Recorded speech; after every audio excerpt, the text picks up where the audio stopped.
Hello everybody and welcome back to the channel. In today's video we're going to be taking a retrospective look at every single Transformers Bumblebee Studio Series figure by ranking them from worst to best. Now before we get started with the video, as always I'd really appreciate it if you guys could all smash that like button, and please feel free to let me know your thoughts down in the comment section below.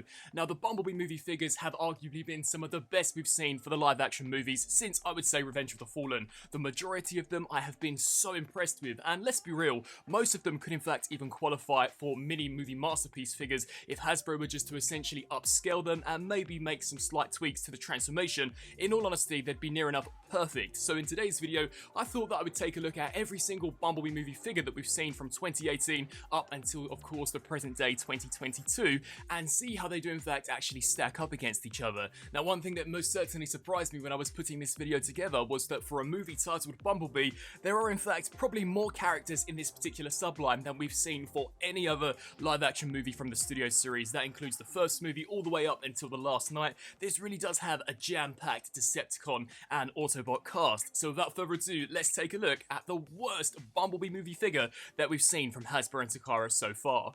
And yes, as you guys guessed, taking the worst spot on this list has to go to the Volkswagen Bumblebee himself, one of our first figures that we saw for the Studio Series B line way back in 2018, and I think it's safe to say that we definitely didn't get off to a great start. Now this figure is bad for so many reasons. I'll merely just touch base with them here, as I did recently trash this figure in the worst Studio Series figures of all time video, but inaccuracies set to the side, and believe me, there are massive inaccuracies. The figure as a standalone release just is not enjoyable. It's incredibly small, meaning that the transformation is very frustrating. Most of the panels are cast out of transparent plastic, which means that he'll no doubt become brittle incredibly easily, and it's just so bad. You really can't pull off any poses with this guy, considering the hip joints are so damn loose. The upper torso, of which actually carries the majority of the mass of the vehicle mode, is very top heavy. Overall, this was just an absolute trash figure, and to be honest, I think it's best that we just leap on to the next worst figure, which has got to be the Studio Series Car Mode Shatter. Now much like B, I did recently trash her in my previous ranking video, so we'll merely just touch base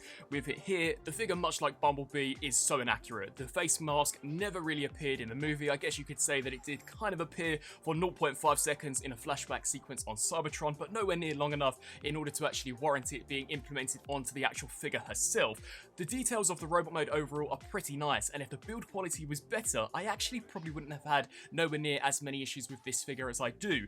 The transparent backpack was prone to breaking, the arm panels, or kind of the front of the hood, had a tendency to pop off. I've literally been unable to transform this figure without those side panels popping off. It's literally a disaster. The ball joints of the shoulders are so loose and floppy that they can't even hold up their own weight, and the figure's super small, so they're not even heavy to begin with, and the arms, much like the front of the vehicle, also do to have a tendency to pop off, and the articulation isn't the best, seeing as she's got these massive panels slapped on the back of the thighs, meaning that the range of motion where the legs are concerned is incredibly limited, and seeing as she was by far one of the more agile Decepticons that we've seen across the movieverse, it really was an incredibly disappointing figure. The only redeeming aspect would have to be her alternate mode, but to be honest, I really don't think that's good enough in order to worth justifying the deluxe class price point. Which brings me on to our next figure, which once again made it into the worst Studio Series lists of all time, that being the helicopter Dropkick. Now in hindsight, as a standalone release, this actually isn't too bad. If it wasn't Dropkick from Bumblebee, it would actually be pretty cool. The robot mode isn't too bad. If anything, it does resemble more of Whirl than how Dropkick appeared in the B movie. I think the joints are all pretty tight. The transformation is genius. Honestly, it's one of the best conversions I've ever seen for a deluxe class figure, and all of the tolerances were actually pretty good on this figure, and it resulted in a really awesome helicopter mode, but the color scheme was just way off. Now granted, Shatter and Dropkick in the B movie were triple changes, and in order to implement that into a deluxe class budget as well as scale would be near enough impossible for a mainline release, so I can completely understand as to why they decided to split them up into two releases. But the figure in robot mode is just way off. The head sculpt is nowhere near as good as his car mode version, the weapons too are completely inaccurate, and it is rather skinny, not looking nowhere near as thick and robust as Dropkick appeared in Bumblebee. But if you are after a fun helicopter Decepticon, then as a standalone figure, I actually don't think it's too bad. Then we turn to some of the newer releases, and this is definitely where this particular line is going to pick up pace, as from here onwards, to be honest, they're all pretty awesome. So we'll start off firstly here with the core class class Shockwave.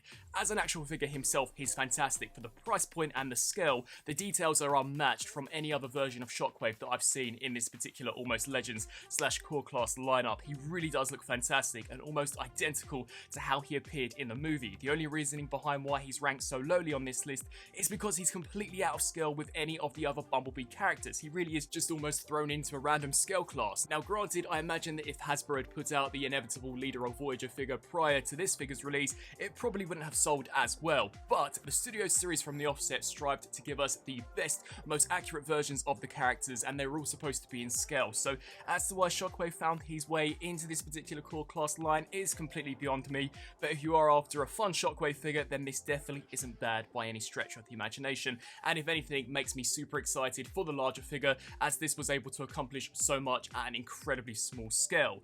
We then turn our attention to two figures of which personally I've had a rather love and hate relationship with. Now these have taken a joint spot just as they are basically exactly the same mold, and it has got to be the Cybertronian Cliffjumper as well as the unmasked B-127. Now Cliffjumper was in fact actually our first proper Cybertronian Autobot from the Bumblebee movie, and really did kickstart this line off, to be honest. He really wasn't great, to be fair. The robot mode was plagued with QC issues, much like some of the earlier figures that I've discussed on this list. None of the panels in the legs actually tabbed together, the ball joints were incredibly loose, and due to him having the vast majority of the vehicle mode pegged onto his back, it made him incredibly top heavy and near enough impossible to pose. Details, however, were really nice. The head sculpt looked great, I thought that the overall design of the chest looked awesome, and the Cybertronian vehicle mode was exceptional. It still is one of my favourite alt forms that we've seen from the Studio Series lineup so far, which then brings me on to B-127, in particular the unmasked version. This actually fixed the QC issues. All of the tolerances, at least on my copy, are fixed. The leg panels stay together, the actual hips themselves are really sturdy, meaning that overall it's just a more enjoyable figure to handle, but I still can't get over that enormous back kibble, and especially when in comparison to some of the more recent Cybertronian figures that we've seen, these two sadly do fall slightly short. But if you are given the choice between the two, I personally would definitely recommend picking up that unmasked B-127. Then we turn to Jet Mode Shatter. Oh my goodness, this was such an improvement over that absolute train wreck of a car mode deluxe figure. This looked awesome. This was incredibly accurate. Straight off the bat, it actually had the correct head sculpt, of which has been detailed so nicely. And of course, considering that they can't in fact actually create a triple changer, they did indeed actually sculpt some of the car parts into the chest as well as to the thighs and the shins, of which I think looks awesome. As an actual robot mode, this figure is fantastic. The Jet Mode 2 is probably one of the best jet formers we've seen in the deluxe class assortment ever for the live action movies. It literally has barely any undercarriage kibble, and overall it's just a pretty solid figure. The only reasoning behind why it is ranked slightly lower on the list is that due to her having those enormous jet engines attached onto the shoulder, it can restrict posability. Sadly, she doesn't in fact actually have a waist joint, and as mentioned when we discussed the car mode Shatter, she really was a very agile character in the film, so I definitely would have loved to have seen the incorporation of a waist joint, and sadly we don't get any form of ankle rocker pivot, and much like the Age of Extinction Lockdown, her hands are not defined and are almost cast out of the side panels of the jet mode, which don't look the best. But in terms of a comparison between this version and the car mode version, honestly, it's literally worlds apart. The jet mode version is so much more accurate and is by far one of the best Shatter figures we've seen. Then we turn to a figure of which I'm pretty certain many of you would have expected to be way higher on the list, and it would have been had we not seen the release of two recent Seekers, and of course this spot is being given to Bumblebee movie Blitzwing. The figure is awesome. This was a very anticipated character. I remember when of course he made his debut in the B movie, almost every single SS wave that would come out after that, many of us were crying out for a Blitzwing, and finally 2 years after, in 2020, we got our Voyager class figure, and it was awesome. Even to this date, one of my favourite Voyagers of all time. The robot mode is just so accurate. It actually came with a pretty decent array of accessories, such as the voice box remover and that massive arm cannon. It too also had articulated fingers so that you could grasp Bumblebee around the neck, much like we saw in the movie. The only thing that kind of detracts this figure away from being higher on the list is the lack of thrusters in the lower shins, and it had a very inaccurate alt mode. Now when it first came out, many of us suspected that the alt mode was inaccurate due to them perhaps reusing this for future Seekers. However, with the release of Starscream and Thrust, we know that they are completely brand new molds from the ground upwards. So it really does beg the question as to why Hasbro didn't give us a more accurate version of the jet mode here for Blitzwing. To be honest, it's never really been anything that's particularly bugged me, as I've always displayed him in robot mode, and to me, that is the most important out of the two modes. But yeah, just in comparison to Starscream and Thrust, I do think this guy falls slightly short, mainly in regards to some of those vehicle details. Had they included the thrusters in the legs, this guy may have in fact actually found himself ranked slightly higher. And next up, much like Jet Mode Shatter, is another fast improvement when in comparison to their original release, that of course being the car mode Dropkick. This figure is awesome for so many reasons. First up, this looks almost dead on to how Dropkick appeared when he first landed on Earth and in fact actually scanned his vehicle form. It's so cool. The actual weapons themselves, once again, super match how they actually appeared in the movie, and the head sculpt is so much better when in comparison to the helicopter version. The transformation is incredibly intricate but results in a really cool looking vehicle mode, and overall this is just such a fantastic figure. I remember when this was first announced and I was literally gobsmacked. Initially I did suspect it to be maybe a third party figure or a digibash, as it looked so much better than its initial release, and honestly it is definitely one of the best Decepticons we've seen from the Studio Series lineup so far. And moving right along to even more Decepticons, this, much like Blitzwing, I think will be a rather controversial pick. It has got to go to Thrust and Starscream. Now, as I mentioned in Blitzwing's segment, the reasoning behind why these two specifically are in fact on the higher end of the spectrum is because they're just so much more accurate. They do in fact actually have the thrusters embedded within the legs, something which Blitzwing 2 had in the movie, however was absent from his Voyager class release. They are also completely brand new molds from the ground upwards, and I've decided to put them on this list together as they're basically exactly the same in terms of molding, and Thrust of course is slightly modified to resemble that of a cone head, but they're both so accurate. The joints are incredibly tight. This to me really was when the Cybertronian characters began to pick up pace and really began to start becoming some of the best figures in the line, as that Starscream is just so cool. Transformation incredibly intricate and complex, results in what I believe to be a fairly accurate Tetrajet alt mode. I know the alt mode is something that does indeed get a lot of crap online, but honestly I think it's really awesome. I think overall these two figures are very accurate to their source material, and not to mention that this mold is in fact one of the biggest Voyagers we've seen from the movie line since, I would say, Dark of the Moon or Revenge of the Fallen. It definitely has the most parts count that I've seen in a long while, but that's no doubt down to the simple fact that Hasbro are going to reuse this multiple times, as there are in fact some rumours that we shall be seeing even more Seekers in the future. Then we turn now to some of the more recent characters. So much like Thrust and Starscream, taking a joint space has got to be Ratchet and Ironhide. Out of the two, I personally prefer Ironhide ever so slightly more, but to be honest, it's only in regards to colour scheme. Both of them look incredibly faithful to how they appeared in the movie. Now granted, these characters specifically didn't transform in the film, so it really did allow Hasbro to take creative license where the alt mode was concerned and kind of put the alt mode to the back of their minds and truly focus on nailing the details of the robot mode, and these figures are awesome. Ironhide is a great repaint of Ratchet, and Ratchet to start off with is by far one of the best Ratchet figures I think we've ever seen, and not to mention it's not a damn exclusive either. This is indeed a mainline release. Both great figures, transformation not too simplistic, however not too complex, and actually results in a pretty cool Cybertronian almost ambulance where Ratchet is concerned, and this wicked looking van for Ironhide. Both of them come with the exact same weapon, this massive Cybertronian gun, and to be honest, overall I just think they're very well done figures, which leads me on to our next pick, which is Cybertronian Wheeljack. This has got to be one of the best live-action movie Wheeljack figures we've ever seen. Now, personally, I've always regarded Q from Dark of the Moon as being Wheeljack as well. That's just why I'm referring to this figure as the best Wheeljack so far from the movieverse. This was, in fact, one of the first Cybertronian concept vehicle mode characters that we saw, and my goodness, did this figure make an impression. The robot mode is awesome. The head sculpt is one of the best I think we've seen from an Autobot from the Studio Series line so far. The details absolutely looked impeccable and so accurate to the movie. The articulation too is also very impressive, and the transformation for a character of which never transformed in the film is actually fairly complex, and I think the vehicle mode is wicked. I know there are some out there that would have maybe preferred a more G1 based Cybertronian hovercraft, but personally I really like the vehicle mode, and it definitely fits with the rest of the Cybertronian characters that we've seen from this movie. This is definitely a smashing figure. Honestly, all of these figures are great. And then we take a look at Brawn. Now the reasoning behind why Brawn is indeed higher than Wheeljack is because as far as Brawn figures across the entire board are concerned, I think this is the best one we've seen ever officially produced by Hasbro and Takara. That counts all of the Chug versions, any version. This is awesome. It's so accurate to the film, takes great inspiration from the G1 design, however, whilst updating it to fit in with the movieverse. I think the bot mode looks awesome. Of course, whilst it is slightly smaller when in comparison to some of the other figures, I definitely think it more than makes up for it in regards to accessories. This guy came with the drill bit, which is a really nice nod to his G1 alt form, and of course came with that massive gun that we see him sport in the Cybertronian battle. And not to mention he's super articulated, which is quite surprising considering he's definitely one of the more squat characters out of the entire lineup. And then that leads us now to the final four, and the fourth place had to go to Bumblebee Movie RC. Much like Brawn, I regard this figure as being by far the best mainline RC that we've ever seen across the entire board. She's so well done. Finally, we have an RC of which not only looks incredible in robot mode and poses the best, but she does in fact actually manage the back kibble so much nicer when in comparison to some of her predecessors. Most notably would be what is now regarded, at least to me, as that train wreck Earthrise version, which basically relied heavily on parts forming. This did the robot mode so nicely. She was very sleek and agile, much like we saw in the movie.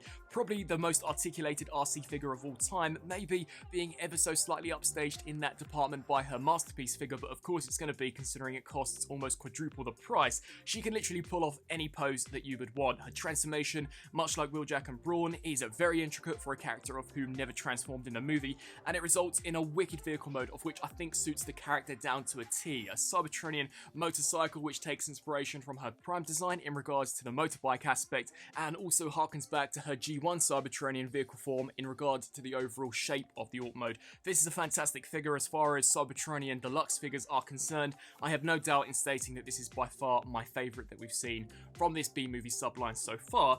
And then we turn it to the final three, and taking the third spot is indeed a Bumblebee figure, that being the off-road Jeep Bee. This has got to be the best Bumblebee that not only we've seen from this line, but from the studio series as a whole. The robot mode is the most accurate version of the solo movie Bee that we've seen.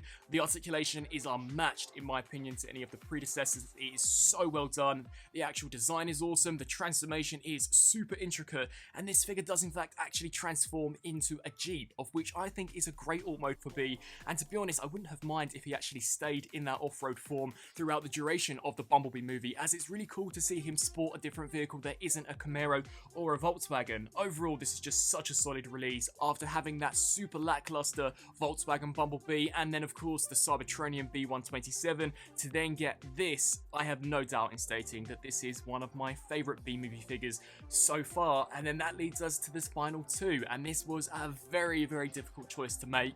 Taking second spot is Soundwave and Ravage. Now I've decided to pair these two together just as I don't think it would be fair to look at Ravage on his own. He was always designed to be an almost companion piece to Soundwave, and having both of them together really is the complete package, and you'll need Ravage in order to almost complete the gimmick that Soundwave has embedded within his chest. Soundwave himself, much like Blitzwing, was a character that so many of us wanted after he made his debut in the B movie. It's such a fantastic design, incredibly G1 inspired, but much like some of these other characters, does definitely have a realistic vibe to it. I think the robot mode is impeccable, probably one of the most accurate bot forms we've seen from the SS line overall. The only reason why it didn't make it onto the top spot was simply down to the fact that its alt mode is really uninspired, and I know it didn't transform in the movie, but when you take a look at the likes of RC, Wheeljack and Brawn, they all have pretty cool alt forms, so I'm almost certain Hasbro could have found a way to have turned this into maybe an artillery tank or even a Cybertronian cassette player, just something. As it stands, I really don't think that flying hovercraft we got really matched the awesomeness that we saw from the robot form, which of course means that the number one spot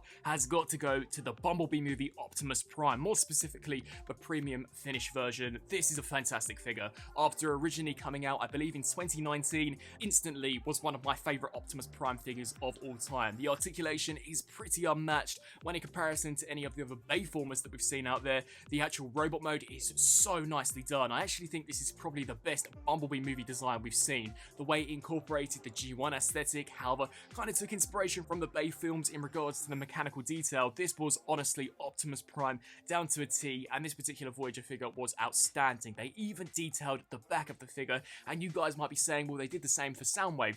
Optimus Prime actually transforms into a realistic truck. So to see back detailing on a figure of whom can transform into a real truck, to me is something that up until this point I hadn't really seen. The transformation is super involved. It results in a really cool looking truck mode. Whilst not 100% faithful to how he appeared in the Bumblebee movie, I still think it definitely harkens back to the G1 Prime design, and if you were to take a look at the truck mode, you'd instantly know who it was supposed to be and what movie that Prime was from. And also another reason why this guy made it onto the top list is that I actually regard this as being better than the movie Masterpiece figure. I think that in regard to the price point and the scale, this just manages the robot mode and the vehicle mode so much nicer, as we don't have those incredibly ugly cat ears where the vehicle mode is concerned, and the articulation I actually think is pretty on par, if not better here with the Voyager offering when in comparison to the Masterpiece figure. And so guys, there you have my complete retrospective worst to best ranking for every single Bumblebee movie Studio Series figure. I really hope that you guys enjoyed this video as much as I did actually putting this together. It was really awesome to see how the Bumblebee movie figures started off in 2018 to where we are now with the line in 2022, as I really do think they've come on leaps and bounds better when in comparison to how the first wave looked. The actual Cybertronian characters that we've seen as of late, as mentioned at the beginning of the video, to me at least have been by far some of the best mainline figures that we've seen of all time, and at least in my own personal collection, I regard them as being some of the best movieverse figures, not only in regards to the actual design that we saw in the film, but as actual figures, they're wicked. Their robot modes are so accurate. I love how Hasbro and Takara did really go all out on their version of Soundwave with the spring-loaded trapdoor, and of course the fact that you could insert the core Ravage into the chest. That's a really nice touch, and to be honest, it's something that we don't really tend to see for the Studio Series line, but ultimately Optimus Prime had to take the cake and had to take the crown